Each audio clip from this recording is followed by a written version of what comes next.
Vote চাইবার আগে জবাব দিতে হবে, প্রতিশ্রুতি দেওয়ার আগে প্রশ্নের মুখোমুখি হতে হবে। এই টক শোতে আমরা কথা বলবো ক্ষমতার ভাষায় নয়, জনতার ভাষায়। দেশের বিভিন্ন নির্বাচনী এলাকার প্রার্থীরা এখানে আসবেন। আমরা তাদেরকে প্রশ্ন করব তারা কি করেছেন, কি করবেন এবং জনগণ কেন তাদের উপর আস্থা রাখবে। দর্শক, আপনারা দেখছেন নির্বাচন নিয়ে ঢাকা টুডের বিশেষ আয়োজন লেটস টক ইলেকশন। আপনাদের সাথে আছি আমি হাফিজুর রহমান তুষার। আজকে আমাদের সাথে অতিথি হিসেবে যুক্ত হয়েছেন টাঙ্গাইল ৬ আসনের স্বতন্ত্র প্রার্থী হিসেবে তিনি নির্বাচন করছেন barrister M Ashraful Islam. Barrister Ashraful Islam, আপনাকে অনেক ধন্যবাদ আমাদের অনুষ্ঠানে আসার জন্য।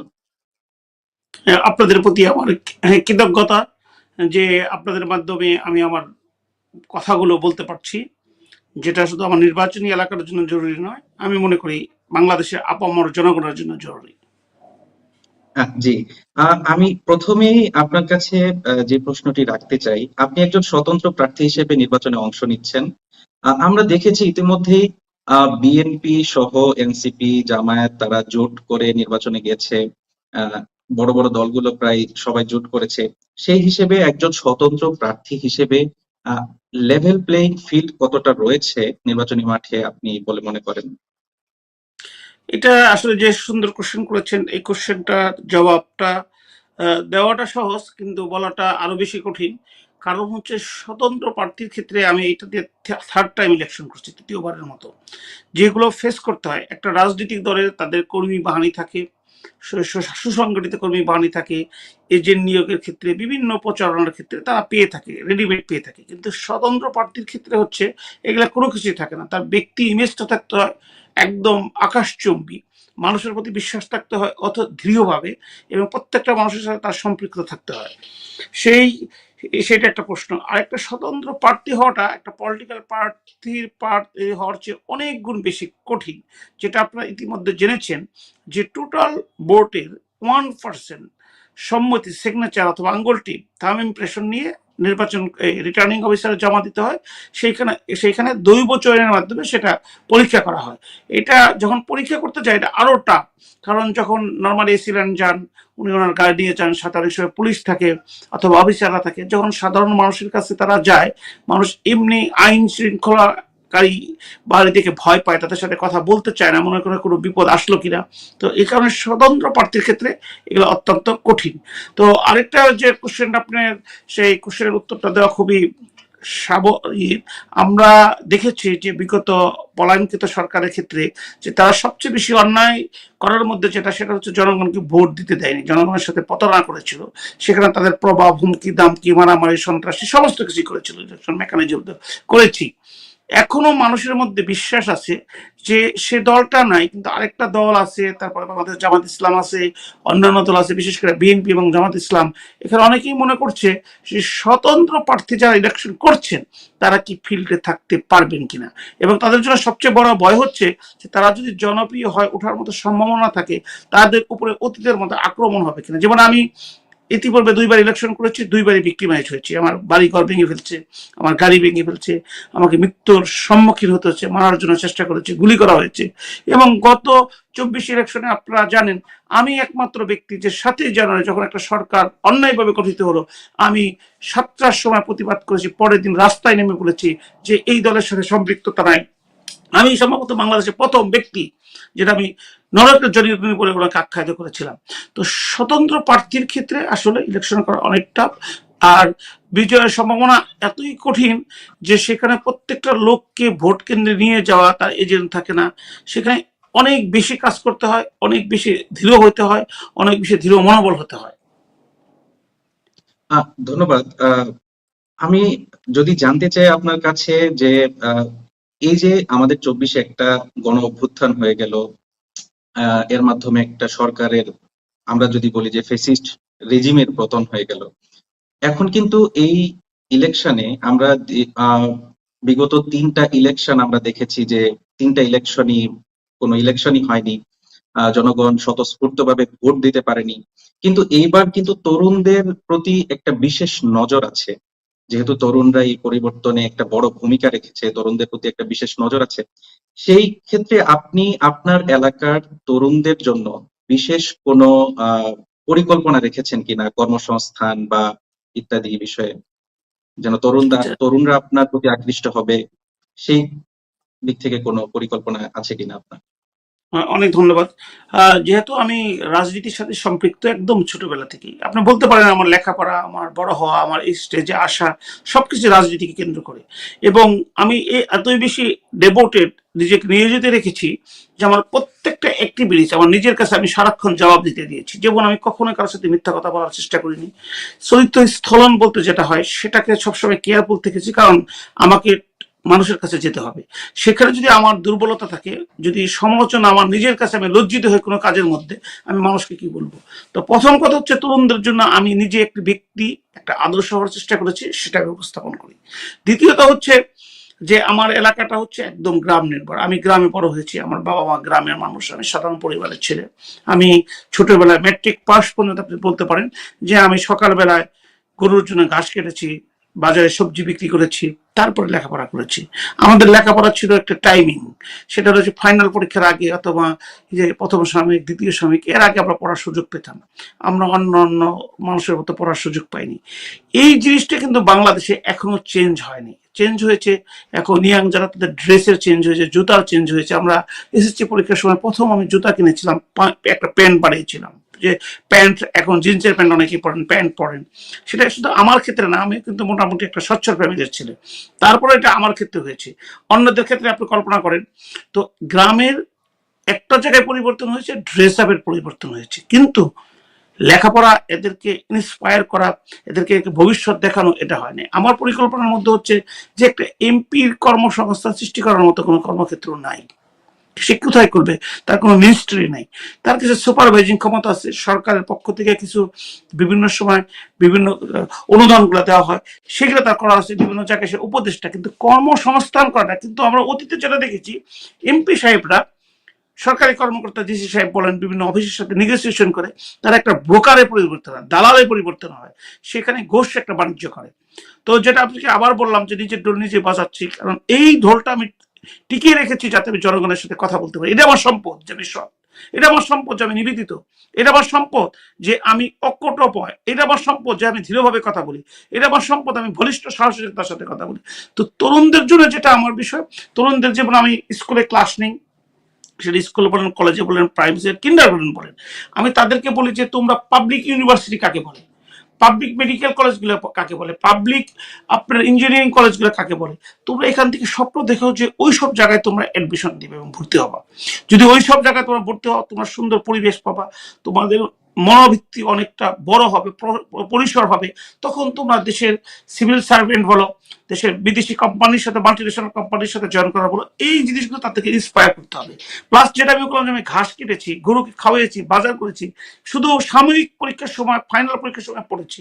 আমার কাজ থাকবে তাদেরকে ইন্সপায়ার করে সামাজিক কাজের সাথে তাদের লেখাপড়া একটা স্কোপ তৈরি করা।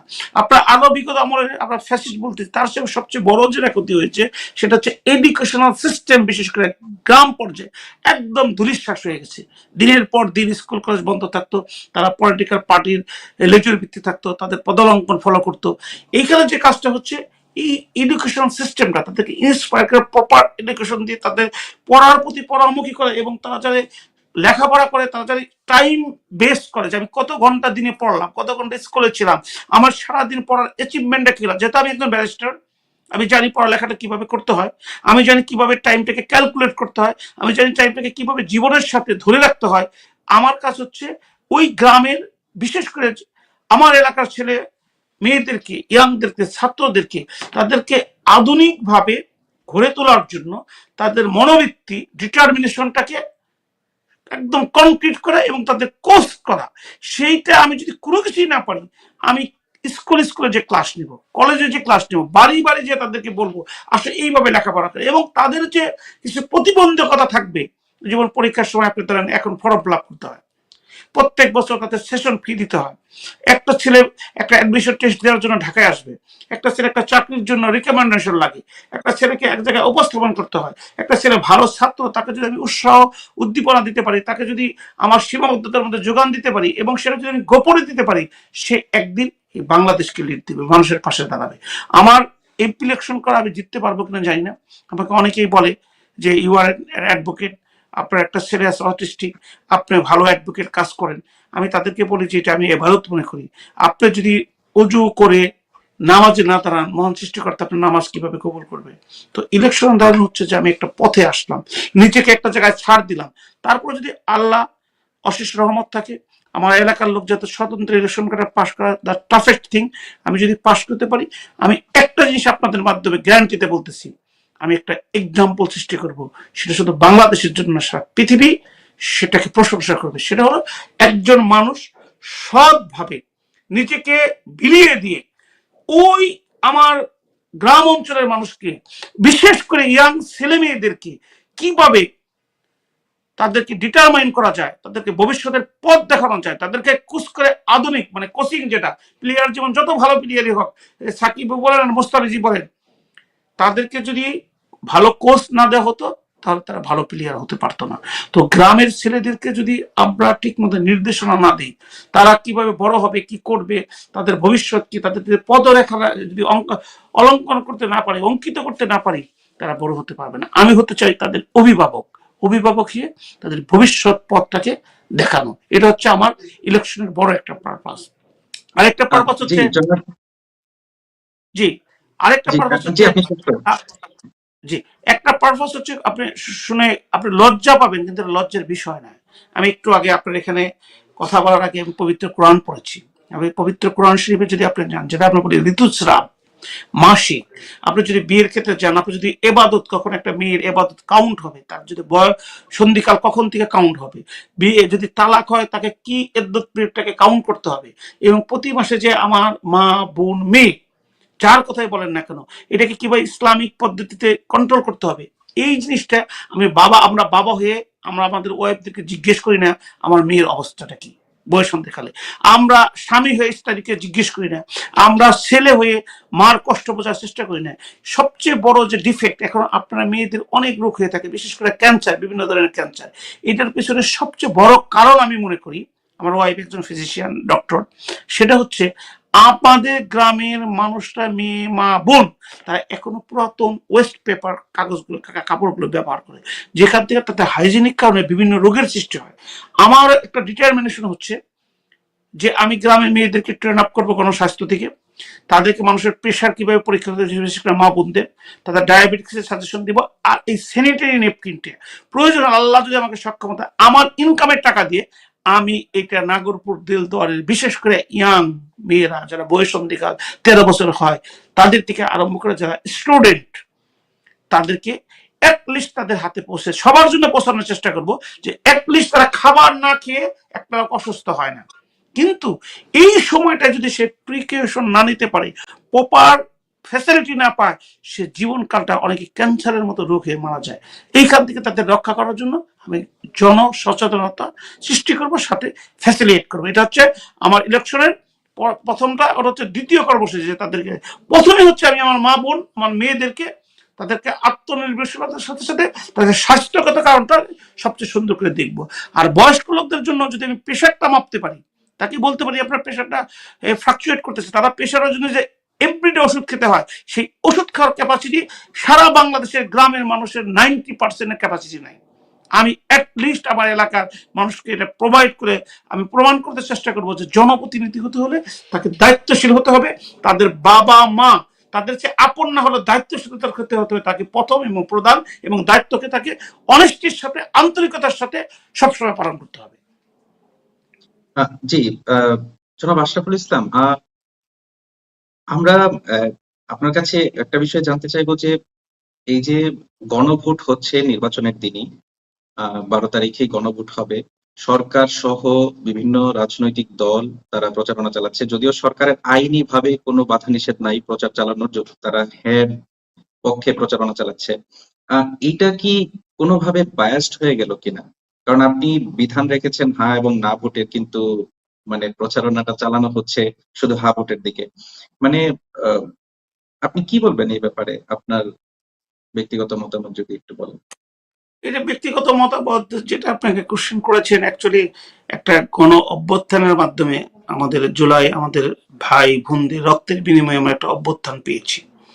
সেইখানে আমি মনে করি যে এই সরকারটা হচ্ছে তারই ফসল। তো সেক্ষেত্রে তারা মানুষের একটা অনুপ্রেরণা নিয়ে, একটা আদর্শ নিয়ে, একটা উদ্দেশ্য নিয়ে এখানে এসেছেন।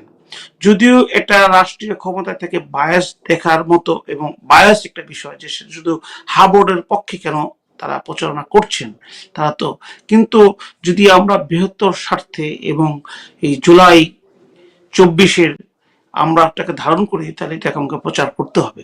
সেই ক্ষেত্রে আমি মনে করি এইটাকে অন্য একটা বিষয়ের সাথে তুলনা করে বায়াসড বলা যাবে না। যদি এটা বিএনপি, আওয়ামী লীগ, জামাত অথবা কোনো প্রার্থীর পক্ষে, এনসিপির পক্ষে তারা প্রচার করতে অমুককে ভোট দেন, সেটাকে আমরা বায়াসনেস বলতে পারতাম। কিন্তু এই ক্ষেত্রে যেহেতু আমি একজন জুলাই যোদ্ধা, আমি নিজে জুলাইয়ের প্রত্যেকটা টকশোতে অ্যাটেন্ড করেছি, কথা বলার চেষ্টা করেছি। আমি রিট পিটিশন দায়ের করেছি যাতে জুলাই যারা শহীদ হয়েছে তাদের মনিউমেন্ট তৈরি করা হয়, তাদের চিকিৎসার ব্যবস্থা করা হয়। তো আমি মনে করি যে এটা বিএনপি, আওয়ামী লীগ, জামাত, এনসিপির পক্ষে প্রচার করার মতো একটা বিষয় না। অর্থাৎ রাষ্ট্রকে এটা প্রচার করা উচিত, মানুষের মধ্যে এটা সচেতনতা সৃষ্টি করা দরকার। আহ, ধন্যবাদ। কিন্তু আমরা এই বর্তমানে কিন্তু একটা আহ, বিষয় দেখতে পাচ্ছি যে টার্গেট কিলিং হচ্ছে নির্বাচনের আগে। বিশেষ করে ওসমান হাদি থেকে যদি আমরা শুরু করি, ওসমান হাদিকে টার্গেট কিলিং করে এই শহীদ করা হলো। এরপরে আরো বেশ কয়েকটা ঘটনা এরকম ঘটেছে, টার্গেট কিলিং এর ঘটনা। এইটা নির্বাচনকে কতটা হুমকির মুখে ফেলবে বলে আপনি মনে করছেন? এটা আমি মনে করি এটা নির্বাচনকে পরিপূর্ণভাবে হুমকির মুখে ফেলছে। যেমন আমি আমার কথাই বলে, আমি ইলেকশনে যাচ্ছি, আমি সাহসী লোক বিদায়, আমি কোনো কিছু পরোয়া করি না বিদায়, কিন্তু আমার পরিবার থেকে আমার শুভাকাঙ্ক্ষীরাও কিন্তু আমাকে প্রেশারাইজ করেন যে ডোন্ট গো। যেহেতু আমি যাচ্ছি আমাকে সতর্ক করে যে আগে যে আমি নির্দ্বিধায় ওপেনলি হাঁটতাম, এখন কিন্তু আমি হাঁটতে পারছি না। যেহেতু হাদির মৃত্যুটাকে একটা প্রতিবন্ধকতা সৃষ্টি হয়েছে, একটা ক্যান্ডিডেট প্রচার করছে, তাকে ওপেনলি জুমার নামাজের পরে গুলি করা হলো, এবং গুলির যে আঘাতটা, সেটা আমি আজকে লয়ার হিসেবে বলেছি যে একটা আপনার কি যে অটো যাচ্ছে, সেখানে একটা হুন্ডা যাচ্ছে, দুইটা স্পিড আপ, সেখানে এমন ভাবে একটা গুলি করা হলো যে গুলিটা তার মাথার এক পাশ থেকে বেরিয়ে আরেক পাশে চলে গেল। এই যে এটা একটা প্রশিক্ষণের দরকার, এটা প্রশিক্ষণ পড়া ছাড়া কেউ এটাকে এইভাবে গুলি করতে পারে না, এভাবে শুটার হতে পারে না। সেই যে বিষয়টা কিন্তু আমাকে ভাবিয়ে তুলছে যে কে কোথায়। আমি একজন ক্যান্ডিডেট, সাপোজ 20 তারিখের পরে আমি প্রত্যাহার করলাম না, আমাকে যদি মেরে ফেলা হয় আবার ইলেকশনটা বন্ধ। আমি তো কোনো পলিটিক্যাল দল করি না। হয়তো হাদি সাহেবের জন্য বিভিন্ন মানুষ স্লোগান দিয়েছেন, কথা বলেছেন, বিচার চেয়েছেন, আমারটা তো দুদিন পরে ভুলে যাবে। হয়তো মনে রাখবে আমার অটিস্টিক ছেলে যে কথা বলতে পারে না, সে হয়তো প্রকৃতির দিকে তাকিয়ে খুঁজবে, আমার মতো কাউকে খুঁজবে, সে হয়তো ভাববে আমার বাবা আসবে। কিন্তু আমি তো যাচ্ছি মানুষকে রক্ষা করার জন্য, আমি তো যাচ্ছি মানুষের পক্ষে দাঁড়ানোর জন্য। আমি তো যাচ্ছি আমার ছেলেটার যে অটিস্টিক, আমি পিতা হিসেবে যে কষ্ট পাই, তার ভবিষ্যৎ দিনের কাছে ইক থাকি, এইরকম যারা গ্রামের সাধারণ মানুষ, যারা ডে লেবারার, প্রতিদিন খেটে খায়, যাদের ব্যবস্থা করা নেই, তাদের সন্তানরা তারা কতটুকু কষ্ট পায়। আমি যদি একটা জনপ্রতিনিধি হতে পারি, কারণ আমার ওই রকম, আমি সম্পদের পিছিয়ে কখনোই ঘুরি না, কখনো ঘুরবো না। আমি ঘুরি মানুষকে কিভাবে সাহায্য করা যায়। একটা ধরেন যে আমি যে ব্যারিস্টার, আমি যদি মানে সুপ্রিম কোর্টে প্র্যাকটিস করি, যারা আমার সম্পর্কে জানেন, এবং মাননীয় বিচারপতি থেকে আরম্ভ করে সবাই, যে আমি যদি মনোযোগ সহকারে প্র্যাকটিস করি, আমি যে জাকাতের টাকা বছরে দিব, এটা দিয়ে আমি বিশাল বড় দানবীর হতে পারবো। কিন্তু আমি ওইদিকে চাই না। আমি মানুষের সাথে লেগে থেকে, মানে স্ক্রিন টু স্ক্রিন তার সাথে একদম লেগে থেকে কাজ করতে চাই, তাদেরকে উৎসাহিত করতে চাই, তাদেরকে অনুপ্রাণিত করতে চাই, তাদেরকে আমার মতো করতে চাই। কিন্তু এখন আমি ইলেকশন করতে চাই, যদি হাদি ভাইয়ের মতো আমারও মৃত্যুবরণ করতে হয়, অ্যাটলিস্ট হয়তো সবাই একসময় ভুলে যাবে, আমার পিতামাতা, ভাই বোন ভুলবেন, আমার ওয়াইফ যে চিরজীবনের মতো সে বিধবা একটা ই ভাবে, তাকে প্রতিটা সেকেন্ডে ফিল করবে। আমার অটিস্টিক ছেলেটা হয়তো বারবার খুঁজবে, বলতে পারবে না। তো এটা আমাদেরকে আসলে প্রতিবন্ধকতা সৃষ্টি করছে। তো এখানে নিরাপত্তা অবশ্যই দরকার, যাতে আমরা ফ্রি ফ্র্যাঙ্কলি আমরা প্রচারণা করতে পারি। এটা হচ্ছে একটা ভয়, যে যে টার্গেট কিলিং, টার্গেট কিলিং এর সাথে কিন্তু বিভিন্ন, যেমন আপনি, আমি বলি, আপনি খুব লজ্জিত হবেন, মানে আমার জন্য লজ্জিত হবেন। আমাদের ঢাকা জাজ করে প্র্যাকটিস করেন এক বিএনপির বন্ধু, আমার এলাকার পাশের এলাকার লোক, না হচ্ছে অ্যাডভোকেট ইকবাল। উনি ওই নাগরপুর জেল থেকে মনোনয়ন চেয়েছিলেন বিএনপির কাছে। ইভেন কি উনি 1% সিগনেচার কালেক্ট করার চেষ্টা করেছেন, কেন জমা দিতে পারেন না সেটা আমি জানি না। কিন্তু দেখা গেল যে উনি আমার সম্পর্কে একটা স্ট্যাটাস দিয়েছেন, আমি নাকি ফ্যাসিস্টের দোষর, আমি নাকি ফ্যাসিস্টের দোষর। কিন্তু আপনি দেখেন, আমি একমাত্র লোক 2014 সালে জেল কেটেছি এই জাস্টিস শামসুদ্দিন মানিকের বিপক্ষে কথা বলে, আওয়ামী লীগের পিরিয়ডে। আমি একমাত্র লোক যে 18তে ইলেকশন করেছি, স্বতন্ত্র করেছি, আমাকে মারপিট করেছে, আমি তাদের বিরুদ্ধে রাস্তায় রাস্তায় বক্তব্য দিয়েছি। কখনোই আমার একটা পোস্ট আপনি পাবেন না যে তাদের পক্ষে দিয়ে। 24 ইলেকশন করেছি, কোনো আওয়ামী লীগ কাছে মনোনয়ন চাইনি। তাদেরকে জিজ্ঞাসা করিনি। এবং আমি ইলেকশন মানুষকে বলেছি যে এটা একটা ফেরাউনের রাষ্ট্র তারা কায়েম করছে, এখানে প্রতিবাদ করা দরকার। আমি পানিতে না নামলে আমি বলতে পারবো না পানির টেস্টটা কেমন, পানিতে ঠান্ডা না গরম। তা আমি ইলেকশনের পর প্রত্যেকটা প্রতিবাদ করেছি, মহামান্য হাইকোর্টে মিনিমাম 5টা রিট করেছি এই নির্বাচন কমিশনের বিরুদ্ধে, এই ইলেকশন ইরেগুলারিটির বিরুদ্ধে, কিভাবে এটা করা যায়, কিভাবে একটা সুন্দর ইলেকশন করা যায়। আমি জুলাইয়ের প্রত্যেকটা টক শোতে অ্যাটেন্ড করেছি, সবাই সবাই আমাকে চিনে, নির্দিন দেয় যখন কেউ টক শোতে আসার সাহস পায়নি। তো তারপরেও দেখা গেল যে বিএনপির এক ভাই, এবং আপনারা দেখেছেন যে 22 আগস্ট এই যে আমাকে খুবই মেরে ফেলার চেষ্টা করে, এখানে খুব এখানে খুব, গলার মধ্যে খুব দিয়েছে। আমি তো কখনোই কোনো মানুষের কোনোদিন ক্ষতি করিনি, চেষ্টাও করিনি, ভাবিও না, মিথ্যা বলিনি। কেন? আপনি যদি জনপ্রতিনিধি হতে চান, মানুষকে যদি কাজ করতে চান, আপনাকে রোজা রাখার মতো নিজেকে প্রতিনিয়ত জবাবদিহিতার মধ্যে রাখতে হবে, প্রতিনিয়ত নিজের কাছে জবাবদিহি করতে হবে যে আপনার এনি অ্যাক্ট, যে কোনো কর্ম যেন মানুষ সমালোচনা করতে পারে, আপনি যাতে সেই সমালোচনামূলক কোনো কার্যক্রম না করেন। আপনার সবসময় দল মত নির্বিশেষে যেখানে থাকেন না কেন দেশের মানুষের পক্ষে কথা বলতে হবে। এখন উনি এই ধরনের, তারপরে বিভিন্ন বাজে সেখানে কমেন্টস দেখলাম, কি উনি লিখেছেন যে কি বাংলাটা ভালো লিখতে পারে নাই, যে বেরি ধরতে হয় কখন, চুনানের সময়, মানে এই শব্দটা একটা লয়ের ব্যবহার করেছেন। এবং সেখানে আমার বিএনপির অনেক ভাই যারা টক শোতে কথা বলেন, আমি তাদের নেতাকে নিয়ে সারাক্ষণই কথা বলি যে বাংলাদেশের এখন ভবিষ্যৎ আপনাকে ভাবতে হবে জনাব তারেক রহমান সাহেবের কাছে। আল্লাহ আমাকে দীর্ঘজীবী করুক, সুস্থ করুক, কারণ দেশটাকে তো চালাতে হবে, আমাদের ভবিষ্যৎ নিয়ে ভাবতে হবে, আমাদের জীবন আমাদের সম্পদ দিয়ে তোকে কাউকে তো দাঁড়াতে হবে। ওনার মা প্রয়াত হয়েছেন, সমস্ত বাংলাদেশের মানুষ তার জন্য কান্নাকাটি করেছেন, কারণ সেটা মানুষের দায়িত্ববোধ থেকে করেছেন। আমরা তো ওনাকে ওই জায়গায় দেখতে চাই। ওনার বাবা শহীদ প্রেসিডেন্ট জিয়াউর রহমান জেড ফোর্সের অধিনায়ক, উনি 3টা ফোর্স ছিল 1971 সালে যারা মহান মুক্তিযুদ্ধে পার্টিসিপেট করেছেন। উনি সেরকম যে বীর মুক্তিযোদ্ধা, যে একটা জেড ফোর্স সৃষ্টি করেছে, স্বাধীনতার ঘোষক। তো এই যে কথাগুলো বলতেছে, আমি কিন্তু কথাগুলো বলে থাকি। তারপরে দেখা গেল আমি স্বতন্ত্র প্রার্থী হওয়ার স্বার্থে বিএনপির অনেক ভাইরা আমাকে ভেরি নাকি ধরবে চুনানের সময়, মানে কি বলছে এটা, অনেকে বলছে না আর ছাড় দেওয়া যায় না। এবং আপনি শুনলে অবাক হবেন, আমি খুব লজ্জিত, আমার গ্রামের পাশে অ্যাডভোকেট রাজীব, কামরুল ইসলাম রাজীব নামে একটা ছেলে, আমি তাকে যথেষ্ট স্নেহ করি, যতবার দেখা হয় আমি তার সাথে কথা বলি, সেই ছেলেটা কমেন্টস করছে আমাকে নিয়ে যে আর এদেরকে ছাড় দেওয়া যায় না। হোয়ারাস সে, আমি তাকে গ্যারান্টি দিয়ে বললাম কোনোদিন তার সাথে দেখা হলে আমি হাসি মুখে কথা বলি নাই, তাকে আমার বাসায় যাওয়ার জন্য বলি নাই, আমার চেম্বারে তাকে ইনভাইট করেছি, সবসময় তার সাথে আন্তরিক। এখন এই যে রাজনীতি যদি প্রতিহিংসার কারণে হয়, এবং আপনি আমাকে প্রশংসা করবেন, আমার অপোজিশন ক্যান্ডিডেট যারা ইন্ডিপেন্ডেন্ট দাঁড়িয়েছে, যাদের মনোনয়ন বৈধ হয় নাই, আমি তাদের প্রতিনিয়ত খবর রাখি এবং কিভাবে সাহায্য করতে পারি, কারণ এটা আমার কাছে, আমি তাদের ইনভাইট করেছি যে আপনারা যদি মনে করেন আমি আপনাদের কাজটা করে দেব। কিন্তু ভাই, যেহেতু আমি বৈধ প্রার্থী, আপনার কাছে কোনো সন্দেহের অবকাশ থাকলে বিব্রত হলে দয়া করে আসবেন না। তারপরে প্রতিদিন ট্রাইব্যুনালে কি হচ্ছে নির্বাচন কমিশনে, তাদেরকে আমি জানানোর চেষ্টা করি, তাদেরকে আশ্বস্ত করি যে আপনাদের আসে, তাদেরকে বলি আসলে আমরা জনগণের কাছে চাই, জনগণকে নিজেকে প্রেজেন্ট করি, জনগণকে সিলেক্ট করতে দেই। এটা হচ্ছে আউট অফ ডেমোক্রেসি। এটা বাংলাদেশে কয়েকজনের মধ্যে পাওয়া যাবে যায় না, কিন্তু আমি এটা করার চেষ্টা করি কেন, যাতে ভালো কাজটা সবাই অনুসরণ করে। এটা পবিত্র কোরআনের নির্দেশনা, আমার ইসলামের নির্দেশনা, যে তোমরা সৎ কাজে এবং জনকল্যাণমূলক কাজে প্রতিযোগিতায় অংশগ্রহণ কে কত করতে পারো।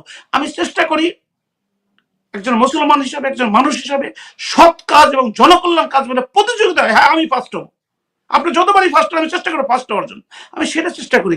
সেই ক্ষেত্রে আমি নাম সহ বললাম অ্যাডভোকেট ইকবাল, ঢাকা জাজ কোর্টে প্র্যাকটিস করেন।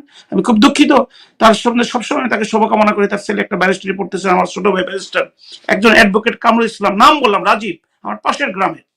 এইরকম অনেক লোক কমেন্টস করেছেন আমাকে মারবেন, হোয়ারাস আমি কখনোই কারো বিপক্ষে কথা বলিনি, আমি অন্যায় বিপক্ষে বলিষ্ঠভাবে কথা বলি। সে যত শেখ হাসিনা, আমরা শেখ হাসিনার বিরুদ্ধে কথা বলেছি, ডক্টর ইউনূস সাহেব ইন্টারিম গভর্নমেন্ট হয়ে উনি নিজের স্বার্থের জন্য সবই করেছেন, আমি ওনার সাথে কথা বলি। ডক্টর আসিফ নজরুল সাহেব উনি একজন প্রফেসর, একটা পার্টিকুলার সাবজেক্ট, উনি আমাদের ল মিনিস্ট্রির দায়িত্ব নিয়েছেন, উনি আমাদের লটাকে একদম শেষ করে দিয়েছেন, আমাদের কোর্ট কাছারি, আমাদের লয়াররা সুপ্রিম কোর্টে সবাই বেকার এখন। উনি 2টা লেকচার আমার কাছে আছে, উনি দেখলাম যে এমন ভাবে বলেছেন তাতে মহামান্য হাইকোর্টের বিচারপতি যারা কনস্টিটিউশনাল পোস্ট হোল্ড করে তারা স্বাধীনভাবে বিচার কার্য পরিচালনা করতে পারবেন না। যে কারণে আমি মাইসেলফ, এখন আমার election time, I am very busy with my people, however আমি চেষ্টা করতেছি যে ওনার বিরুদ্ধে একটা কিছু করা দরকার। সবাই ঘুমিয়ে থাকলে আমি ঘুমাতে পারি না। আমি মনে করি দেশপ্রেম হচ্ছে আমাকে সচেতন থেকে মানুষের পক্ষে অন্যায়ের বিপক্ষে কথা, এবং হোপফুলি আমি ভেরি সুন ওনার বিরুদ্ধে আমি কন্টেম্প নোটিশ ইস্যু করবো। কেন উনি এই জুডিশিয়ারি নিয়ে এইভাবে কথা বলেন, যেটা আমাদের জুডিশিয়াল ইন্ডিপেন্ডেন্সিপ থাকে না। একটা দেশের যদি বিচার ব্যবস্থা স্বাধীনভাবে চলতে না পারে, একটা বিচারক বিচারপতি যদি স্বাধীনভাবে বিচার কার্য করতে না পারে, সেটা ভুল রাইট সেটা পরের বিষয়। কিন্তু তাদের যদি ভয় ভীতি থ্রেট বিভিন্ন ধরনের আপনার ওই অবাঞ্চকর কথা বলা হয়, তাহলে স্বাধীন বিচার ব্যবস্থা কখনো ডেভেলপ হবে না, যেটা আমরা ইন্টারিম গভর্নমেন্টের আমলে আমরা এক্সপেক্ট করেছিলাম। সেখানে কিন্তু আমরা ফেল করেছি। বরং আমি বলবো যে ওনারা ফ্যাসিস্টের রূপে রূপায়িত হচ্ছেন, ওনাদের কারণে হয়তো অনেকে না ভোট দিবেন, হোয়ারাস শত শত ছেলে এখনো তারা আহত কাতরাচ্ছে তাদের চিকিৎসা। আমি ঠিক এই প্রশ্নটা আপনাকে করতে চাচ্ছিলাম। আপনি দীর্ঘদিন ব্যারিস্টারি পেশায় যুক্ত রয়েছেন। এই 24-এর আন্দোলনের পরে আমরা একটা জিনিস অন্তত আশা করেছিলাম ভালোভাবে, যে আইনের শাসনটা প্রতিষ্ঠিত হবে, কিন্তু আমরা বেশ কিছু ব্যর্থতাও দেখতে পেয়েছি। মানে আমাদের আসলে মূল সমস্যাটা কোথায় হচ্ছে? মানে আমরা কি এই কারো স্বার্থকে প্রাধান্য দিচ্ছি কিনা, বা আইনের শাসনটাকে আমরা ভালোভাবে প্রতিষ্ঠা কেন করতে পারছি না? একটা সর্বসম্মতিক্রমে একটা সরকার পেলাম আমরা, তারপরেও আমাদের এই জিনিসটা নিয়ে এখনো প্রশ্ন তুলতে হচ্ছে যে আমাদের আইনের শাসন প্রতিষ্ঠা হচ্ছে না। আপনি কি বলবেন এই ব্যাপারে? আপনি যেহেতু দীর্ঘদিন না না, আমি আমি আমি আমি খুব স্পষ্ট করেই বলবো যে যারা ফ্যাসিস্ট ছিলেন, যারা দেশের সম্পদ লুটপাট করেছেন, যারা পাহাড় তুলেছেন, আপনার ইন্টারিম গভর্নমেন্ট শহীদদের রক্তের বিনিময়ে এসেছেন, অনেকের হাত পা নাই অন্তঃবরণ করেছেন, তাদের জন্য কি করেছেন সে কোশ্চেনটা করব না, কিন্তু তারা যে কারণে আহত শহীদ হয়েছেন তাদের সেই আত্মার জন্য আপনারা কি করেছেন? আপনারা কি শিখ পরিবার কাউকে অ্যারেস্ট করতে পেরেছেন? সবচেয়ে তো সুবিধা ফ্যামিলি ওটা। আপনাকে হারুনের মতো থেকে আরম্ভ করে সঞ্জীব বাবুর মতো আরম্ভ থেকে ওই যে এমপি ছিল কি ওর নাম কি আপনার গুলশানের, যে ব্যঙ্গ করে কথা বলতেন, এদের কাউকে আপনারা গ্রেপ্তার করতে পেরেছেন? এরা দেশ থেকে পালিয়ে গেছে আপনাদের মাঝখান দিয়ে। আপনারা কাদেরকে গ্রেপ্তার করছেন? যে একটা সাধারণ মানুষ একটা দল করে, একটা বিশ্বাস থেকে একটা দল করে, কখনোই কারো ক্ষতি করে নাই, আপনারা তাদেরকে ধরে রাখছেন। আপনারা আপনারা তাদেরকে ধরে রাখছেন। আর বিচার ব্যবস্থার স্বাধীনতার আপনার আগারওয়ালের মতো লোককে শোনা যায় কোটি কোটি টাকা খরচ করে নিজের কোর্ট থেকে জামিন নিয়ে চলে গেছে দেশ থেকে। তাদেরকে মহামান্য হাইকোর্টে, যেখানে সদ্যীয় 2 জন বিচারপতি ডিভিশন বেঞ্চে বসেন, যেখানে অ্যাটর্নি জেনারেল অফিসের লোকেরা থাকেন, সেখানে আমরা মামলা মোকদ্দমা করি, আমরা উপস্থাপন করি। আর বিচার ব্যবস্থা হচ্ছে যে কোনো দিকে ভায়াস্ট হওয়া যাবে না। আপনার সামনে যে পেপারটা থাকবে সেইটার মধ্যে তার বিরুদ্ধে কতটুকু ন্যায় অন্যায় আছে সেটা আপনি অ্যাপ্লাই করবেন। সেখানে যদি 2 দিন পর পর তাদেরকে সম্পর্কে বিভিন্ন ধরনের লেকচার দেওয়া হয়, বিভিন্ন ধরনের থ্রেট দেওয়া হয়, বিভিন্ন ধরনের সমালোচনা করা হয়, বিব্রতমূলক কথা হয়, তার স্বাধীন বিচার ব্যবস্থা কিভাবে হবে? আমরা তো অ্যাটলিস্ট আশা করেছিলাম। আপনি শুনলে অবাক হবেন, আমি ভেরি লজ্জিত যে এত কিছুর পরে কিন্তু মহামান্য সুপ্রিম কোর্ট এবং অ্যাটর্নি জেনারেল এই প্রিমিসেসকে আঘাত করতে পারে নাই, কারণ আমরা চেষ্টা করেছি রক্ষা করার জন্য। কিন্তু এই মুহূর্তে বাংলাদেশ সুপ্রিম কোর্টের যে কোনো লয়ার, যে কোনো দলের আপনি জিজ্ঞেস করেন তাদের অবস্থাটা কি। এইখানে আমাদের সাথে যারা জড়িত আছে, যারা আমাদের ক্লার্ক, যারা আমরা একটা মামলা একটা রিলিফ পাওয়ার পরে অর্ডারটা পাস করে সেখান থেকে তাদের একটা সোর্স অফ ইনকাম, তাদের বাচ্চাদেরকে ভর্তি করতে পারতেছে না, আমাদের বাচ্চাদেরকে স্কুলে ভর্তি করতে পারছে না। আমরা করোনা আমলের চেয়ে আমরা খারাপ অবস্থা। এই যে আপনি কন্ট্রোলিং করতেছেন জুডিশিয়ারিকে, এটা এইভাবে তো একটা জুডিশিয়ারি হতে পারে না, এইভাবে একটা জুডিশিয়ারি চলতে পারেন না। এখানে সবাই নিশ্চুপ, সবাই যদি আপনি ফ্যাসিস্ট ট্যাগিং দিয়ে রাখেন তাহলে কাজ করতে পারছেন না। আপনি দেখেন শুধু জুডিশিয়ারির কথা জানান, আপনি একজন শিক্ষককে রাস্তার মধ্যে কুকুরের মধ্যে দৌড়িয়ে নিয়ে আসতেছে, ধরতেছে। আরে বাবা, সে যদি অত্যাচারিত হয়, সে যদি কোনো খারাপ কাজের সাথে, দেশে আইন আছে, আইনের কাছে তাকে সপর্দ করো, তাকে বিচার করো, তাকে জেল দাও, তাকে ফাঁসি দাও। এই মোব জাস্টিসের বাইরে থেকে তো আমাদের বেরিয়ে আসতে হবে। মানুষ তো ভয়ের মধ্যে আছে, এই ভয় তো তাকে দূর করতে হবে। সেই দূর করার জন্য একটা মাত্র পথ, যেটা আপনারা ইলেকশন পিছিয়েলেন, ইলেকশন দেওয়ার জন্য অনেক চেষ্টা করতে হলে বিএনপিকে, সেটাও মানুষ মেনে নিত যে ডেমোক্রেসির চেয়েও ইম্পর্টেন্ট হচ্ছে আইনের শাসন। আমরা কি আইনের শাসন পেয়েছি? আমরা কয়টা বিচার ব্যবস্থা? বাংলাদেশের সবচেয়ে বড় শত্রু ছিল দুর্নীতি। এই যে ফ্যাসিস্ট বলেন, এই যে স্বৈরাচার বলেন, তাদের মূল উদ্দেশ্যটা কি? দেশের টাকাটাকে নিয়ে যাওয়া, মানে দুর্নীতির মাধ্যমে। আপনি কি একজন দুর্নীতিবাজের বিচার করতে পেরেছেন? তাদের বিচারের সম্মুখীন করতে পেরেছেন? এখন বলা যায় যে এটা আমাদের ডিএজি অনেকে দেখালাম যে তাদের পদ থেকে তাদেরকে সরিয়ে দেওয়া হয়েছে। কেন সরিয়ে দেওয়া হয়েছে? কি কারণে সরিয়ে দেওয়া হয়েছে? কোশ্চেনগুলো আমরা করতে চাই, কোশ্চেনগুলো দেশের মানুষগুলো করে। তো একটা স্বাধীন বিচার ব্যবস্থার জন্য যেটা দরকার ছিল সেটা আমরাই স্বাধীন না। আমরা একটা মামলার মেরিট পড়ে, যখন আপনাদের তো মেরিট পড়ে ক্লায়েন্টকে জানাতে হয় যে আপনার এই মামলার মেরিট আছে কি নাই, আপনি মামলায় কতটা রিলিফ পাবেন কি পাবেন না, এটা তো আমাদের অভিজ্ঞতা, আমাদের জ্ঞান, এই যে বই পুস্তক দেখতেছেন এটা থেকে আমরা বলি। যখন এটা আমরা ব্যর্থ হই, যখন হাত পা বাঁধা থাকে, যখন কোর্টগুলো রিলিফ দিতে চায় না, তখন তো আমরা খুবই আশাহত হই। কারণ আপনি একটা সভ্য দেশ যদি বানাতে চান, আইনের শাসন লাগবে। ব্রুনাই সেখানে কি ডেমোক্রেসি আছে? সৌদি আরব থেকে আরম্ভ করে বিভিন্ন দেশ যেখানে আমাদের দেশের মানুষ কাজ করে, দুবাই টুবাই, সেখানে ডেমোক্রেসি আছে, কিন্তু সেখানে কিন্তু শান্তি আছে, মানুষ কাজ করলে তার অধিকার পাচ্ছে। সেখানে কিন্তু আপনি যা কিছু করে আপনি পারি পেয়ে আসবেন না। আমরা তো এক্সপেক্ট করতেছিলাম, আমরা আশাবাদী ছিলাম, এট লিস্ট বাংলাদেশে আইনের শাসন প্রতিষ্ঠিত হবে। কোথায় আইনের শাসন প্রতিষ্ঠিত হচ্ছে? আপনি এই এক সপ্তাহে যদি মাননীয় এই ল অ্যাডভাইজারের বক্তৃতা শোনেন, আমরা লজ্জিত হই। কাকে বেল দিবে কি দিবে না, আপনার সেটার বিরুদ্ধে অ্যাপিলেট ডিভিশনের মধ্যে যাওয়ার সুযোগ আছে, আপনার বলার সুযোগ আছে।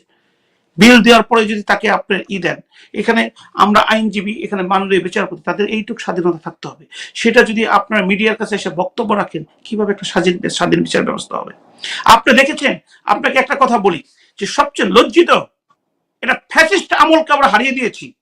এই আপনি যে বইয়ের লেখা আইন আপনি তৈরি করতে পারেন, আপনার পার্লামেন্টে তৈরি করতে পারেন, আপনি অর্ডিন্যান্স জারি করতে পারেন, কোনো অসুবিধা নেই।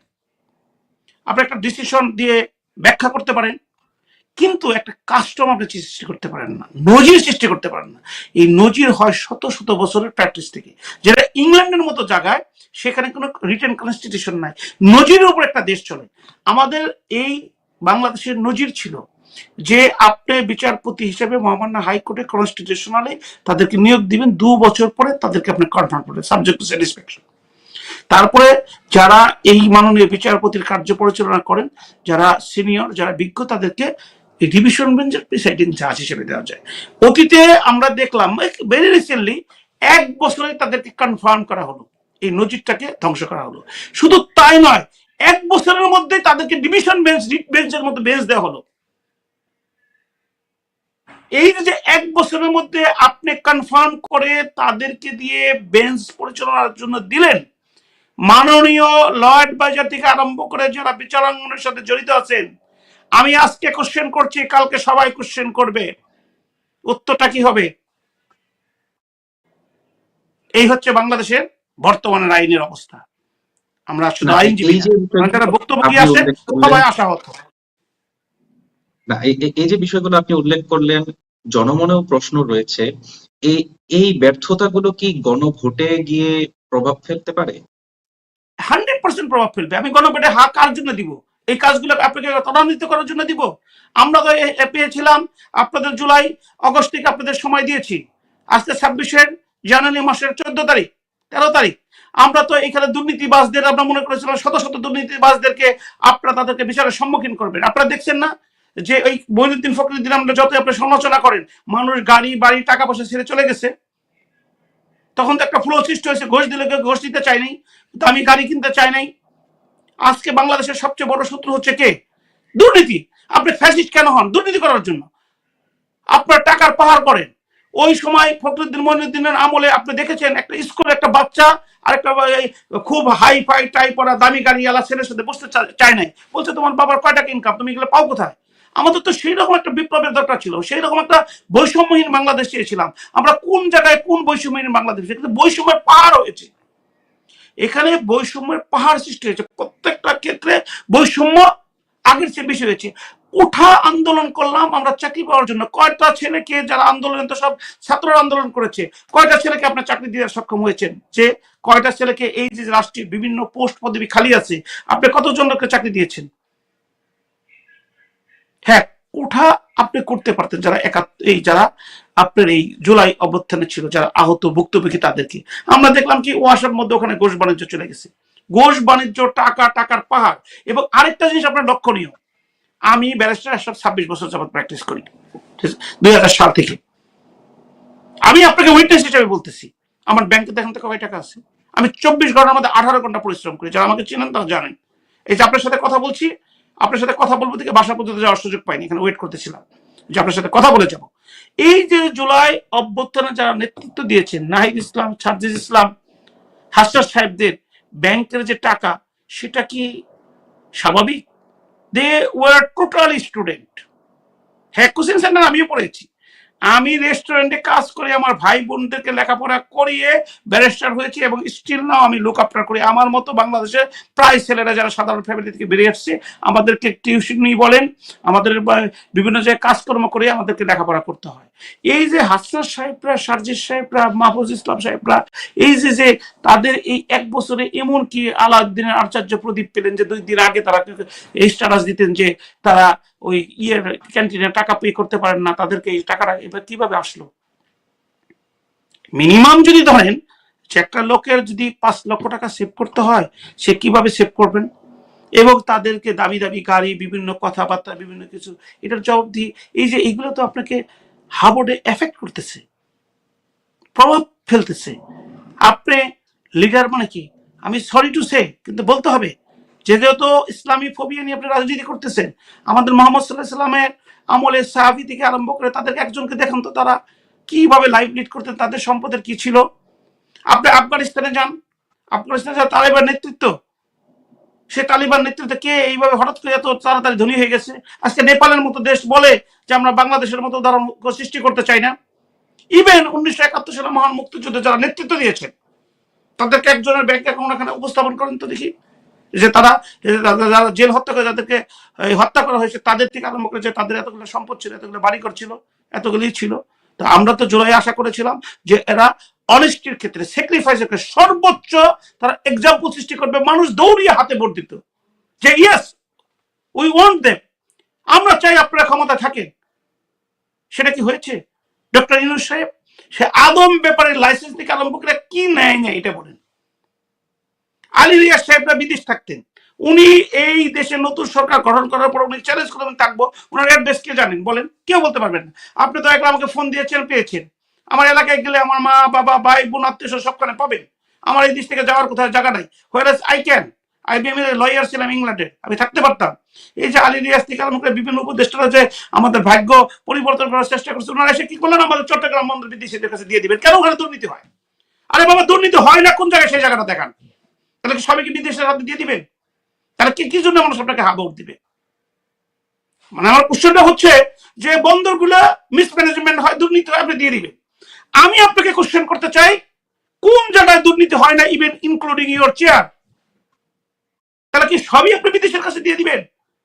আমরা চাচ্ছিলাম দুর্নীতিকে প্রতিরোধ করার জন্য, আমরা চাচ্ছিলাম আমাদের সক্রিয়তায় উজ্জ্বল হওয়ার জন্য। হয়তো সময় লাগবে, সেটা আপনাদের দ্বারা স্টার্ট করতে চেয়েছিলাম।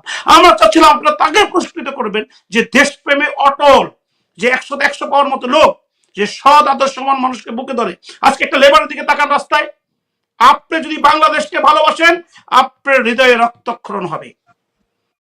আপনি একটা সুপারভাইজার দেখেন যে লেবারদের টাকা দিচ্ছে, তার চেহারা লেবারদের চেহারা দেখেন কতটুকু ডিফারেন্স। আজকে একটা গার্মেন্টস যেখান থেকে আমার রেভিডেন্স আসছে, তাদের দিকে তাকিয়ে দেখেন। যে ছেলেটা যৌবন বিসর্জন দিয়ে বিদেশে থেকে রেমিটেন্স পাঠাচ্ছে, তার পরিবারের দিকে তাকিয়ে থাকেন। আজকে একটা মানুষকে হসপিটালে নিয়ে যান, সরকারি হসপিটালে ভর্তি করতে পারে কিনা দেখেন। যখন প্রেসক্রিপশনটা দেওয়া হয়, সে ওষুধের টাকাটা কোথায় পাবে সেটা একবার ভাবে। এই যে ডায়াগনস্টিক করা হয়, কয়টা হসপিটালে পরিপূর্ণ এই দেশের একটা সিটিজেনকে ডায়াগনস্টিক করার ব্যবস্থা আছে, তাকে ওই প্রাইভেট ক্লিনিকে পাঠানো ডায়াগনস্টিক হচ্ছে, সেটা কত টাকা লাগে ভাবেন। যখন একটা লোক আহত হয়, যখন একটা অ্যাক্সিডেন্ট প্রতিদিন হচ্ছে, তার পরিবার নিঃস্ব হয়ে যাচ্ছে। আমরা তো চাচ্ছিলাম নতুন বাংলাদেশ মানে এই বাংলাদেশ। নতুন বাংলাদেশ মানে না যে আপনি মুক্তিযুদ্ধকে ঘৃণা করবেন, নতুন বাংলাদেশ না মানে যে আপনি স্মৃতিসৌধ শহীদ মিনার এগুলো ভেঙে ফেলবেন, নতুন বাংলাদেশ মানে যে আপনি বীরশ্রেষ্ঠকে ভিলেন বলবেন। আজকে আপনার মাইলস্টোনে আমাদের কত ছোট ছোট কিশোর মারা গেলেন। কেন ঢাকা শহরে রাজধানীর মতো একটা জায়গায় বিমান বাহিনীর প্রশিক্ষণ বিমান উঠবে? কেন উঠবে? হ্যাঁ, ওনারা অনেক সুন্দর এক্সাম্পল দিলেন, পৃথিবীর অনেক দেশে আছে। ভাই, পৃথিবীর অনেক দেশে আছে, রাষ্ট্র সমস্ত ব্যবস্থা করেন, খাবার লেখাপড়া সবকিছু দেন, ভাতও দেন। সেই দেশের সাথে তুলনা করলে হবে? আমি আজকে অসুস্থ হলে চিকিৎসার জন্য আমার রাষ্ট্র আমাকে কি করবে বলেন? একটা সরকারি হসপিটালে আমি ভর্তি হতে পারি, এর জন্য তদবির করার জন্য ফোন করে আমাকে ভর্তি হতে হবে। আমি সরকারি রেগুলার যাতায়াত করি মানুষকে নিয়ে। মৃত্যুর আগে আমি আমার এক আন্টিকে নিয়ে গেছিলাম, গ্রামের এক চাচিকে। মৃত্যুর আগ মুহূর্তে তার একটা সিট পেয়েছিলাম। মৃত্যুর আগ মুহূর্তে জাস্ট মারা যাবে তার 10 মিনিট আগে একটা সিট, একটা বেড, ক্যাবিন কিন্তু না। তো এই কথাগুলো মানুষের কথা, দেশের 90% লোকের কথা।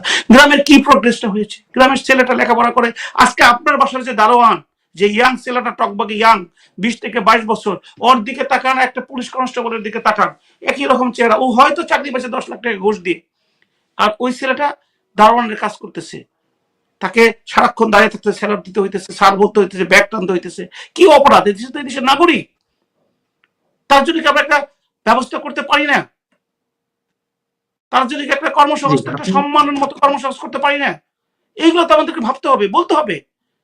আমি আমার জীবন বাজি রেখে ইলেকশন করতেছি, হাদির মতো আমিও মারা যেতে পারি, হয়তো আপনার সাথে কথা বলার সুযোগ আমার নাও হতে পারে, বাট আমি যতক্ষণ বেঁচে আছি আমি বলবো যে এই লোকগুলোকে ভাবে হৃদয় থাকবে। আজকে আপনারা বিদেশ থেকে আসলেন, আলী রিয়াজ সাহেবরা, বিভিন্ন উপদেষ্টারা, ওই দেশে দেখেছেন কেউ এইভাবে থাকে না, আপনারা এদের জন্য কি করে গেলেন? এদের জন্য আমরা দেখলাম যে ওই আপনাদের অফিসে কি খাওয়ার আয়োজন, কয়দিন পর পর পলিটিক্যাল লোকদেরকে নিয়ে বসতেছেন, কথা বলতেছেন, তাদেরকে খাওয়া দাওয়া। কিন্তু গ্রামে এই যে সাধারণ এই যে ইয়াং ছেলেটা আছে দারোয়ানের চাকরি করছে, তার ওই দেখা গেলো ডিগ্রি পার্সেন্টে দারোয়ানের চাকরি করতেছে, চাকরি নাই কি করবে? তার পরিবারের পাশে দাঁড়াতে হবে। সারাদিন 24 ঘন্টা কাজকে 8 থেকে 10,000 টাকা বেতন পাচ্ছে, লাভ কি? ওই ফ্লোরে নোংরা জায়গায় সে শুয়ে থাকতে পারে, ওইটার ভাড়া দিতে হয় না, ওকে রান্না করে খেয়ে করতে 8,000 টাকা বেতন পেলে হয়তো 4,000 টাকা সে গ্রামে তার মা বোনকে দিতে পারে, বাবা বাবাকে দিতে পারে। আমার রাষ্ট্র মানে বাংলাদেশ, ওদের চোখের দিকে তাকে আমি বাংলাদেশ মনে করি। আমার রাষ্ট্রের টেকটাপ থেকে তেতুলিয়া আর ওই আপনার এই ইয়ে থেকে কি বলে যে এই রংপুর থেকে যশোর, এটা আমার বাংলাদেশ না। এইখানে যারা আছে তারা আমার বাংলাদেশ ইনক্লুডিং। তাদের ভাগ্য উন্নয়নের জন্য আমাকে কাজ করতে হবে, তাদের ভাগ্যের জন্য, তাদেরকে নিশ্চিত সুন্দর ভবিষ্যতের জন্য, তাদের খেয়ে থাকা পড়া, মানুষের যে মৌলিক চাহিদা সেটা পূরণ করার জন্য রাষ্ট্রকে ব্যবস্থা করতে হবে। আপনাদেরকে ডাইনামিক লিডার বলতাম, আপনাদের বলতাম এই দেশের প্রতি আপনারা সহনশীল, আপনারা ভালোবাসেন, যদি এই ব্যবস্থাগুলো ত্বরান্বিত করতে পারবেন। সেই ব্যবস্থাগুলো কি ত্বরান্বিত করতে পারছেন? আজকে যদি হ্যাঁ, আপনি যদি আদম ব্যাপারে লাইসেন্স না নিয়ে পুরা এটা ইয়াং ছেলেরা যারা জুলাই অভ্যুত্থান করেছেন তাদের ট্রেন আপ করে বিদেশে পাঠানোর ব্যবস্থা করতে বিনা পয়সায়, এবং তাদেরকে সেটেল করতে, তাদের খবর দিতেন, অ্যাট লিস্ট 50,000 ছেলেকে যদি বিদেশে পাঠাতেন, আজকে মানুষ হা ভোট দেওয়ার জন্য পাগল হয়ে যেত। কেন আপনাদেরকে হা ভোট দিতে চাবে, আপনাদের কথা শুনবে, সেটা আমাকে বলেন। আমাকে বলেন মানে জি মানুষকে বলেন, আমি আপনাকে পারবেন না, সরি পারবেন হ্যাঁ না। এখানে এই সব কাজে প্রতিযোগিতায় অংশগ্রহণ করতে হলে শেখ হাসিনা জীবনে কোনদিন এখানে প্রতিষ্ঠিত হতো না। মানুষ এখন বলা শুরু করছে, অতীতে তো ভালো ছিলাম। বিশেষ করে আমাদের আইনজীবীরা কন্টিনিউয়াস বলে, আজকে অনেকে আমাকে বলছে ভাই আগেই তো ভালো ছিলাম, এখানে প্রফেশনটা ছেড়ে দিতে হবে। আজকে ইভেন কি মহামান্য আদালতে 2 জন বিজ্ঞ সিনিয়র আইনজীবী বলে ফেলছে যে হাইকোর্টে তো প্র্যাকটিস নাই, যেটা নির্বাচন কমিশন দৌড়াচ্ছি। তা সিচুয়েশন, আমি তো আউটস্পোকেন লোক, উন্মুক্ত ভাবে কথা বলি, এটা আমার দায়িত্ব, আমি বলবো। আমাকে বারবার কন্টেম্প করা হচ্ছে, বলেছি মৃত্যুর মুখে দাঁড়িয়ে আমি বলবো। জি জনাব আশরাফুল ইসলাম, আপনি আপনার বক্তব্যে অভিযোগ এনেছেন যে প্রতিহিংসার যে রাজনীতি আপনার বিরুদ্ধেও প্রচারণা চালিয়েছে, নেগেটিভ প্রচারণা চালিয়েছে। এই নির্বাচন সহ বিগত নির্বাচনগুলোতেও আমরা দেখতে পেয়েছি, এই নির্বাচনও দেখতে পাচ্ছি ধর্মকে পুঁজি করে রাজনীতি, অথবা আহ অপরের গীবত করে, অন্য দলের গীবত করে আমি কি করব সেটিকে ফোকাস না করে অন্য দল কি করছে বা কি করেছে এগুলোকে টার্গেট করে প্রচারণা চালানো হচ্ছে। এটি কি মানে নির্বাচনের জন্য পজিটিভ কোনো সাইন কিনা? আপনি কি মনে করেন এটা? আমি মনে করি 100% নেগেটিভ সাইন। আপনি একটা সময় একটা সুযোগ এসেছে, এখন ফেসিস্ট নাই, তারা ইলেকশনও যাচ্ছে না, আপনি এখন এই সমালোচনা করে তাদের দোষারোপ করে আপনি কি বোঝাতে চাচ্ছেন? বরং আপনি কি করবেন, কিভাবে সমাধান করবেন, যে কথাগুলো আমি আপনাকে বললাম, আপনি প্রত্যেকটা ব্যক্তির চেহারা আপনার সম্মুখে তাদের চেহারাটা হৃদয় ধারণ করে আপনি কথা বলেন, কিভাবে আপনি প্রশ্নগুলো সলভ করবেন, কিভাবে এই বেকার সমস্যাকে সমাধান করবেন, কিভাবে আজকে আধুনিক যুগে কৃষিকে আরো আধুনিক করবেন, কিভাবে যে বড় বড় শিল্পপতিরা এখন কৃষকের দিকে ঢুকছে, গ্রামের দিকে ঢুকছে, তারা বিভিন্ন জমি লিজ নিয়ে কৃষকের কাছ থেকে তারা শস্য উৎপাদন করতেছে, আবার ওইটা কৃষকের কাছে বিক্রি করছে। আজ থেকে 5-10 বছর পরে কৃষক শুধু কাস্টমার হবে, ই হবে, সে উৎপাদন করতে পারবে। তাদেরকে কিভাবে আপনি উৎপাদনমুখী করবেন? আজকে আপনাদের উচিত ছিল, আপনারা বলেন আজকে যে না, সমালোচনা না, আলোচনায় আসে, যে ছেলেটা বেকার তাকে বলেন যে আমি তোমাকে 2টা গরু কিনে দিব, তুমি বসে যে 18 কোটি লোকের এই দেশ, 90% মুসলিম, 700 টাকা কেজি গরুর মাংস। আপনার যদি 2টা গরুতে 2 লাখ টাকা দেন, যদি বছর শেষে 2.5 লক্ষ টাকা বিক্রি হয়, 1.5 লক্ষ টাকা লাভ। আপনি 1.5 লক্ষ টাকা ডিভাইডেড করেন দিয়ে 12 দিয়ে, তার মানে আপনি 12,000 টাকা করে বেতন পাচ্ছেন। তারপরে চাকরি করতে হবে, আপনাকে এইভাবে এন্টারপ্রেনিয়ার বানান। ব্যাংক লোন, আপনার এত হাজার হাজার ইনক্লাবি আছে, ওই ছেলেগুলোকে প্রশিক্ষণ দিয়ে আপনি তাদেরকে করে। আজকে সিঙ্গাপুরের মতো দেশে যেতে, ওইখানে দেখে আপনার স্কিল করতে হয় সিঙ্গাপুরে, যে সেখানে 15 লক্ষ টাকা মিনিমাম লাগে। জমি টমি বিক্রি করে তারা যাচ্ছে। ওই অসহায়কেরা, ওই আমার জন্মদাতা পিতা মাতা, কারণ ছেলে মেয়ের ভবিষ্যতের জন্য সেগুলো করে যাচ্ছে, দিন শেষে তারা অসহায় হয়ে যাচ্ছে। এইগুলা করেন, এইগুলাকে হাইলাইট করেন। আপনার মানুষের যেমন এখানে যদি রক্ত পরিসঞ্চালন না হয়, আপনার মানুষ সার্ভাইভ করবে না। আমি যারা তারেক রহমান সাহেবকে, বিএনপিকে ধন্যবাদ জানাই যে ইস্যুটা তারা নিয়ে এসেছেন। রাস্তাঘাট কিছুটা হয়েছে, খালগুলো কোনো ডেভেলপমেন্ট হয়, রাজনীতি প্রতিহিংসার, এটা একটা প্রতিহিংসার ফসল। যে শহীদ প্রেসিডেন্ট জিয়া রহমান খাল আন্দোলন করেছে, ওটার মধ্যে ডেভেলপ করা যাবে না। এই প্রত্যেকটা খাল বন্ধ হয়ে যাচ্ছে, এই জায়গাগুলো দখল হয়ে যাচ্ছে, কেউ বাড়িঘর করছে, সেটার মধ্যে রাস্তা করছে। এই খালগুলা আমার কাছে মনে হয় আমার সাথে কথা বলে, আমার সাথে ক্রাইম করে। আপনি নদীগুলো দেখেন, এই যে শীতকাল সব বন্ধ হয়ে যাবে, সমস্ত ডাস্টবিন ওখানে থাকবে। এইগুলোকে আপনি গতিশীল করেন। আজকে অ্যাক্সিডেন্ট সবচেয়ে বেশি হচ্ছে আপনার রোডে, হাইওয়ে। আপনি যখনই এই বাংলাদেশটাকে নদীমাতৃক দেশ, খাল বিল এগুলোকে পরিচালনা 12 মাস এটা চলবে, তখন কিন্তু অ্যাট লিস্ট আপনার ওই মালবাহী ট্রাকগুলো বিদেশ থেকে আমদানি করতে হবে না। তার একটা ট্রাক কিন্তু যদি 50 লক্ষ টাকা খরচ হয়, একটা নৌকা বানাইতে খরচ হবে মাত্র ম্যাক্সিমাম 5 লক্ষ টাকা। তার মানে আপনি 10টা বানাতে পারবেন। সেটা দিয়ে আপনি সারা বাংলাদেশের 24 ঘন্টায় নদীপথকে অ্যাটলিস্ট মালবাহীর জন্য আপনি ব্যবহার করতে পারবেন। আমি টাঙ্গাইল যাই, আপনি একটা ভাবেন তো দেখি, এই যে আমাদের উত্তরা থেকে আরম্ভ করে যে গাজীপুর দিয়ে যে ময়মনসিংহের যে নদীটা বেরিয়ে গেছে, এই নদীটা যদি আপনি সমস্ত বাংলাদেশে এই নদীটা একদম আপনার বুড়িগঙ্গা থেকে ঠিকছে, এটা তো কত বড় নদী, 50টা রাস্তার সমান আপনার ওয়াইড। এইখানে যদি আপনি নদী বন্ধ করেন, মানুষ এই নদীটা যদি চালু হয়, বাংলাদেশে অ্যাক্সিডেন্টের মাত্রা কমে যাবে না? এই যে নদী পথে যে ছোটবেলায় আমরা পড়তাম যে নদী পথে মালগুলা পরিবহন করলে খরচ কম হয়, কত % খরচ কমে যেত। এই যে প্রত্যেকটা খাল যে শহীদ প্রেসিডেন্ট জিয়া রহমান বাড়িয়েছিলেন, সেগুলা যেই হয়ে গেছে, সেগুলার কথা বলে প্রতিহিংসা রাজনীতি বাদ দেন। আমি যদি ভালো কাজ করি, আপনার প্রশংসা করলে অসুবিধাটা কি? আজকে আমার একজন অপোনেন্ট ক্যান্ডিডেটের সাথে আমি কথা বলেছি, যে কন্টেস্টিং করতেছে। আমি বললাম যে yes, go to the people, if you do better I will support you. কিন্তু যা মানুষকে জানার চেষ্টা করো, মানুষকে বোঝার চেষ্টা করো। আজকে আমরা চেয়েছিলাম নতুন বাংলাদেশে প্রতিহিংসার পরে আসবে পরম মমতা বোধ নিয়ে, ভ্রাতৃত্ব বোধ নিয়ে। আমরা ওই যে পবিত্র কোরআনের সৎ এবং জনকল্যাণমূলক কাজে প্রতিযোগিতায় অংশগ্রহণ করুন, সেইটা আমরা এক্সপেক্ট করছিলাম। আপনি আজকে ধর্মকে ব্যবহার করছেন, বিড়ির টান দিলে আপনি ভেস্তে চলে যাবেন, বিভিন্ন ধরনের লোভ দেখাচ্ছেন। এই যে এই যুগে এসে শিক্ষিত মানুষ হয়ে আপনি লোভ দেখাচ্ছেন, আমি লজ্জিত হই।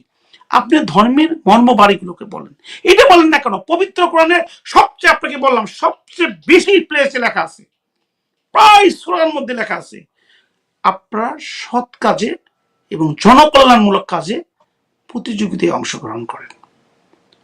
আজকে যারা ইসলামিক নিয়ে রাজনীতি করেন, ধর্ম নিয়ে রাজনীতি করেন, আমি লজ্জিত আপনাদের জন্য। আপনারা কয়জনে প্রতিযোগিতা জনকল্যাণমূলক কাজে অংশগ্রহণ করতে পারছেন, সেটা মানুষকে দেখান। আমরা কি দেখলাম? আপনি কি শুধু এটা বলেন, খুব লজ্জিত, খুব কষ্ট পাই যখন ওই ছেলেটা, যে ভালো কার ছেলেটাকে মেরে ফেলা হলো। তার টিভিতে যখন ওই 10 মাসের বাচ্চাটাকে দেখলাম, কিভাবে উলঙ্গ করে একটা মানুষকে পুড়ে মেরা হলো, সারা পৃথিবীর কাছে আমি কিভাবে আমার বাংলাদেশটাকে উপস্থাপিত হলো। আইন শৃঙ্খলা বাহিনী থেকে আরম্ভ করে কেউ, এই দেখে আমাদের পবিত্র ইসলাম ধর্ম আমাদেরকে শিখিয়েছে। তার ওয়াইফটাকে দেখেছেন, একটা কথা বলতে, তার নিরীহ অসহায় খেটে খাওয়া বাপ মার চেহারা দেখেছে। তো আমরা কোথায় যাচ্ছি? সেখান থেকে আমাদের ফিরিয়ে নিয়ে আসতে হবে মানবতার কল্যাণ। ইসলাম আজকে সারা পৃথিবীতে সব জায়গায় সবার কাছে গ্রহণযোগ্য ধর্ম, পূর্ণাঙ্গ জীবন পদ্ধতি। কেন? ইসলাম মানে আপনার আত্মসমর্পণ। ইসলাম অর্থ হচ্ছে আত্মসমর্পণ করা, নিজেকে সারেন্ডার করেন ভালো কাজের জন্য, সৎ কাজের জন্য, মানুষের পাশে দাঁড়ানোর জন্য। আপনার ভালো কাজ, আপনার ভালো ব্যবহার, আপনার সৌজন্যতা, মানুষের প্রতি সহমর্মিতা দেখে মানুষ অটোমেটিক আপনার দিকে ধাবিত হবে। অতদিকে একটা ব্যক্তি আদর্শ হয়। বই আদর্শ হয় কখন? যখন এটা আপনার আয়ত্ত করে নিজের মধ্যে ধারণ করবেন। পবিত্র যে কোনো ধর্মগ্রন্থই বলেন, যখন ওটা আপনি নিজের মধ্যে অ্যাপ্লাই করবেন, ওইটা আদর্শ হয়। তো ব্যক্তি তো একটা বড় আদর্শ। তো আমরা 90% মুসলমানের দেশ, একটা মাত্র ধর্ম, সবাই প্রায় সুন্নি, অন্য বাংলা ভাষায় কথা বলি, সমতল ভূমি, সবসময় কথা বলি, এত সুন্দর দেশ আর পৃথিবীর কোথায় আপনি পাবেন না। শুধু আন্তরিকতা, ভালোবাসা, দায়বদ্ধতা, এই প্রতিহিংসা রাজনীতি থেকে বেরিয়ে আসতে হবে পবিত্র কোরআনের আলোকে। আমরা সৎ এবং জনকল্যাণমূলক কাজে অংশগ্রহণ করব, প্রতিযোগিতায়। জি, আমরা অনুষ্ঠানের একদম শেষ পর্যায়ে চলে এসেছি। সবশেষ আপনার কাছে যেটি জানতে চাইবো যে এই যে গণ অভ্যুত্থান হলো, এরপর জনগণের মধ্যে একটা প্রত্যাশা রয়েছে, সেটি হচ্ছে যে যারা তাদের জনগণ যাদেরকে জনপ্রতিনিধি হিসেবে নির্বাচিত করবে, তারা যেন জবাবদিহিতার আওতায় থাকে। এই যে একটা প্রত্যাশা রয়েছে জনগণের মধ্যে, সেই দিক থেকে আপনি যদি নির্বাচিত হন আপনার নির্বাচিত এলাকায়, সেক্ষেত্রে আপনি জবাবদিহিতার জায়গাটা কিভাবে রাখবেন, জনগণ কিভাবে আপনাকে জবাবদিহি করতে পারবে, সেই বিষয়ে আপনার কোনো পরিকল্পনা আছে কিনা? অনেকেই ওয়েবসাইট খুলছে। জি, অ্যাবসলিউটলি পরিকল্পনা আছে। যেহেতু আমি জনপ্রতিনিধি যদি হই, তখন আমি জনগণের কাছে একটা চাকর হয়ে গেলাম। আমি গ্রামের ভাষায় বলি যে নিহাবো, আমরা বলি নিশা, মানে দ্বিতীয় সেকেন্ড ওয়াইফ। মনে করেন যে স্বামী মরা মানুষের আরেকজনের কাছে বিয়ে হলো, তাকে একটু নর্মালি অন্য জনের সাথে একটু অসহায়তার ভাব নিয়ে থাকতে হয়। আমি মাঝে মধ্যে বলি যে আমাকে ভাবতে পারেন, কারণ আমাকে যখন আপনি ভোট দিলেন, আপনি আপনার চাকর বানিয়ে ফেললেন। আমাকে বেতন দিতে হবে না, কিন্তু মাই বিহেভিয়ার হবে লাইক দ্যাট। তার মানে হচ্ছে আমি সরকারের তরফ থেকে কি কি জিনিস পেলাম, এটা আমি জবাবদিহি করবো প্রত্যেকটা লোকের কাছে। ইভেন আমি যখনই মানুষের কাছে যাব, বলবো যে আমার বিরুদ্ধে কোনো কমপ্লেন আছে কিনা। আমি কমপ্লেন বক্স শুধু না, আমি জিজ্ঞেস করবো। আমি বছর শেষে আমার ফেসবুক আইডি বলেন, পেজ বলেন, লিখিত বলেন, বিলবোর্ড বলেন, যে আমি এই কাজগুলো করেছি, আমার এলাকার এই ছেলেগুলো লেখাপড়ায় সহযোগিতা করেছি, এই ছেলে মেয়েগুলোকে আমি বিদেশে যাওয়ার জন্য সহযোগিতা করেছি। এই নাম হয়তো বলবো না তাদের কনফিডেন্সিয়ালের কারণ, যে এতজনকে আমি বিভিন্ন প্রাইভেট ইউনিভার্সিটি, পাবলিক ইউনিভার্সিটিতে ভর্তি করার জন্য চেষ্টা করেছি। এই সম্পদগুলো আমার কাছে আসছে, এইটা আমি এইভাবে ইউজ করেছি, এবং আমি এইখান থেকে বেনিফিট কতটুকু দিয়েছি সেটাও আমি বলবো। প্রত্যেকটা ইচ এন্ড এগ্রি যে আমি জবাবদিহিতা করবো। যেটা আপনাকে প্রথম বলেছি, আবার শেষ করি, যদি আল্লাহ মহান রাব্বুল আলামিন আমাকে সুযোগ দেয়, I will make the history. আমি একটা ইতিহাস সৃষ্টি করব, কিভাবে মানুষের জন্য কাজ করতে হয়, কিভাবে মানুষের জন্য কাজ করে যেতে হয়, কিভাবে মানুষের আপন হতে হয়, যেন সেই এক্সাম্পল আমি বারবার মেম্বার অফ পার্লামেন্ট হওয়ার জন্য চেষ্টা করবো, বারবার মেম্বার অফ পার্লামেন্ট বানানোর জন্য চেষ্টা করব। আমার একটাই জবাবদিহিতা থাকবে, কিভাবে মানুষকে কাজ করতে হয়, কিভাবে জবাবদিহিতা করতে হয়, এবং কিভাবে নিজে থেকে আরেকজনের জন্য পথ সৃষ্টি করতে হয়, যে এই জায়গাটায় যেন আরেকজন আসে, কিভাবে এখান থেকে সরে আসতে হয়, এবং সরে আসার জন্য আরেকজনকে কিভাবে সৃষ্টি করতে হয়। আমার একটা কাজ থাকবে, যে এই আমি সারা পৃথিবীতে আমি অনন্তকালের জন্য আসিনি, খুব শর্ট টাইমের জন্য এসেছি। তো আমাকে যদি আল্লাহ সুযোগ দেয়, আমি চেষ্টা করব এই জায়গাটা আরেকজনকে তৈরি করার জন্য, সে যেন আমার চেয়ে ভালো হয়, আমার চেয়ে দায়বদ্ধ হয়, আমার চেয়ে যেন মানুষের পক্ষে কাজ করতে পারে, সেই জিনিসটা সৃষ্টি করার চেষ্টা করব। এবং প্রত্যেকটা ইচ এন্ড এভরিথিং যা রাষ্ট্র থেকে আমাকে দেওয়া হবে, আমি সবসময় এটা জবাবদিহি করবো, প্রকাশ্য জবাবদিহি করবো। ধন্যবাদ ব্যারিস্টার এম আশরাফুল ইসলাম আপনাকে আমাদেরকে সময় দেওয়ার জন্য। আশা করি জনগণ